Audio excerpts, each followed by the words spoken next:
Assalamualaikum dan hai guys, saya Arif Ismail dan selamat datang ke channel Mobile Jaya. Jadi setelah lama saya tak post konten berkenaan dengan X flagship. Jadi tahun ni saya nak mulakan balik lah untuk post konten X flagship ni dengan lebih kerap. Macam awal-awal channel ni baru buka dulu. So hari ni saya nak senaraikan 10 telefon X flagship yang korang boleh dapat dengan harga RM300. Jadi sebelum tu mungkin ada yang tanya, apa itu telefon X flagship? Basically telefon X flagship ni merupakan telefon yang pernah menjadi model atau siri paling canggih untuk sebuah jenama dalam suatu tempoh masa tu. Contohnya, Xperia XZ3 pernah menjadi telefon flagship bagi jenama Sony pada tahun 2018. Dan kenapa orang cari telefon X flagship ni? Sebab utama ni ialah dia punya specs tu padu. Contohnya korang dapat chipset yang pantas, GPU yang powerful dan ada storage UFS yang laju. Kiranya kalau korang guna phone X flagship ni, dia punya performance tu memang tersangatlah lancar untuk penggunaan harian ataupun nak guna untuk gaming. Lepas tu, kamera X flagship ni semuanya support rakaman 4K dan ada penstabilan video yang baik. Jadi nak guna untuk record video, record vlog, memang recommend. Dan kalau korang guna X flagship ni, korang akan dapat premium experience. Macam design yang premium, ada IP rating, guna kaca Corning Gorilla Glass dan ada skrin yang lawa. Tapi sebelum tu, saya nak ingatkan juga, telefon X flagship ni ada beberapa perkara yang korang kena acknowledge dulu sebelum beli.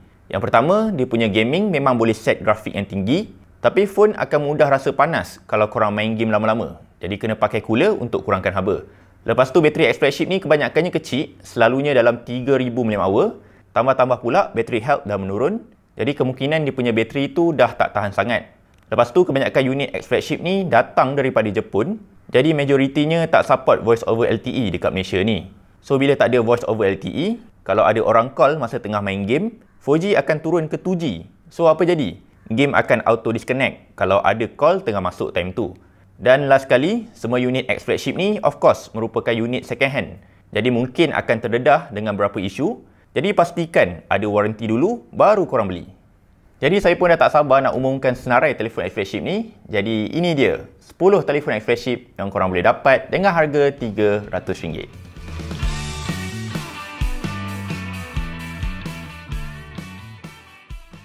Nombor 10. Jadi bagi korang yang nakkan phone yang ada skrin dengan refresh rate yang tinggi, korang boleh dapatkan Sharp Aquos R.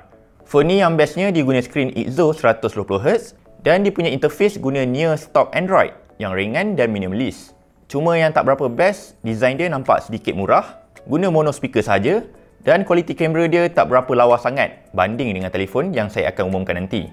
Tapi kalau korang tak kisah sangat pasal design, kamera dan purely memang nakkan screen refresh rate yang tinggi pada harga yang murah, berbaloi untuk korang dapatkan phone ni. Nombor 9. Telefon ni sangat sesuai bagi korang yang nakkan sebuah phone yang ada saiz yang kecil, iaitu Sony Xperia XZ1 Compact. Skrin dia walaupun guna resolusi HD sahaja, tapi skrin dia tetap lawa sebab saiz skrin dia kecil. Lepas tu ada stereo speaker dan saya suka dengan kamera depan dia. Boleh bagi gambar selfie yang sangat wide dengan focal length 18mm. Cuma yang tak best dia punya internal storage 32GB berbanding X flagship yang lain yang dah guna 64GB tapi still boleh guna card microSD untuk expandkan lagi storage dia.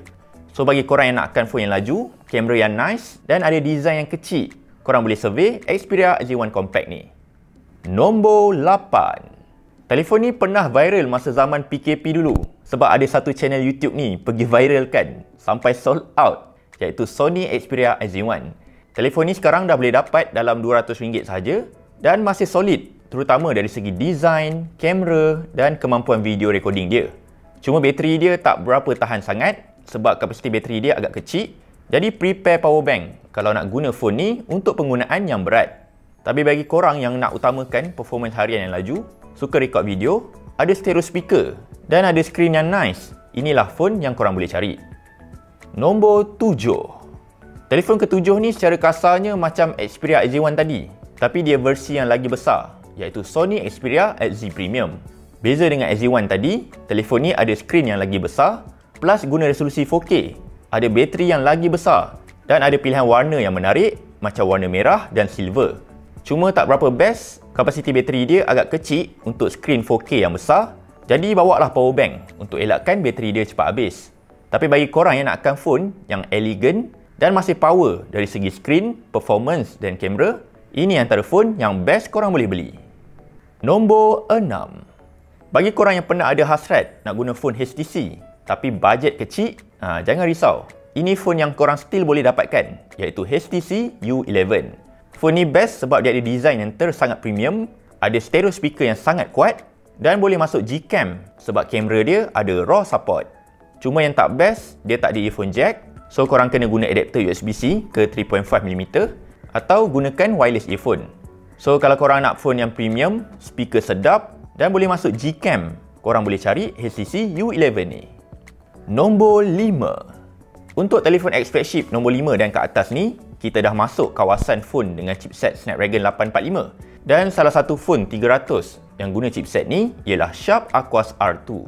Phone ni merupakan improvement Sharp Aquos R yang berada dekat tempat ke-10 tadi, yang mana phone ni dah guna design yang lebih moden. Ada dual kamera dan GPU performance dia lebih laju.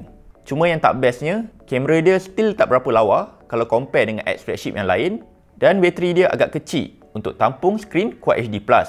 Tapi bagi korang yang nakkan phone yang ada refresh rate yang tinggi, ada performance yang laju, interface near stock Android, korang boleh consider untuk beli Sharp Aquos R2 ni. Nombor 4. Telefon ni merupakan model improvement untuk Xperia XZ1 Compact dekat nombor 9 tadi, iaitu Sony Xperia XZ2 Compact.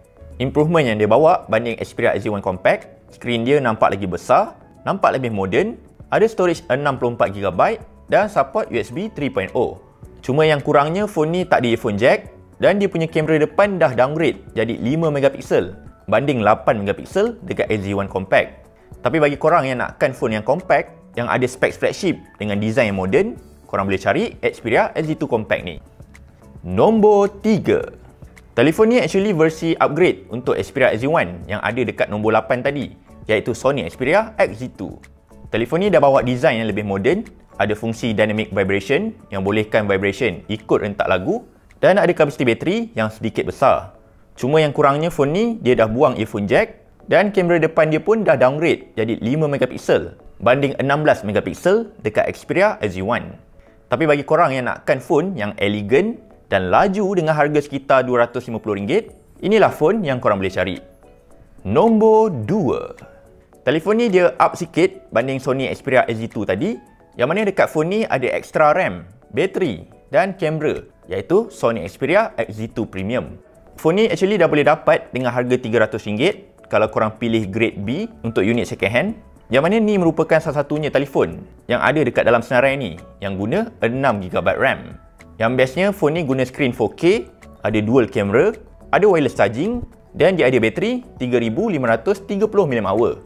Cuma bab bateri ni, kapasiti bateri dia still agak kecil untuk tampung skrin 4K dan phone ni pun tak ada earphone jack, so kena guna wireless earphone. Tapi kalau korang nakkan phone yang ada RAM yang besar, untuk harga sekitar RM300, korang boleh cari Xperia XZ2 Premium ni. Nombor 1. Dan telefon nombor 1 untuk senarai telefon RM300 ni ialah Sony Xperia XZ3. Phone ni pun dah boleh dapat dengan harga RM300 kalau korang pilih unit second hand yang grade B, yang mana ini merupakan salah satunya telefon dalam senarai ni yang guna skrin POLED. Penggunaan skrin POLED ni membuatkan phone ni rasa lebih relevan untuk penggunaan sekarang, selain didatangkan dengan rekaan yang slim, ringan dan kebolehan wireless charging. Cuma phone ni pun dah tak ada earphone jack, tapi selain daripada itu, phone ni sangat sesuai untuk yang nakkan X flagship yang laju dan moden pada harga bajet. Jadi itu saja untuk senarai telefon X flagship yang korang boleh dapat dengan harga RM300.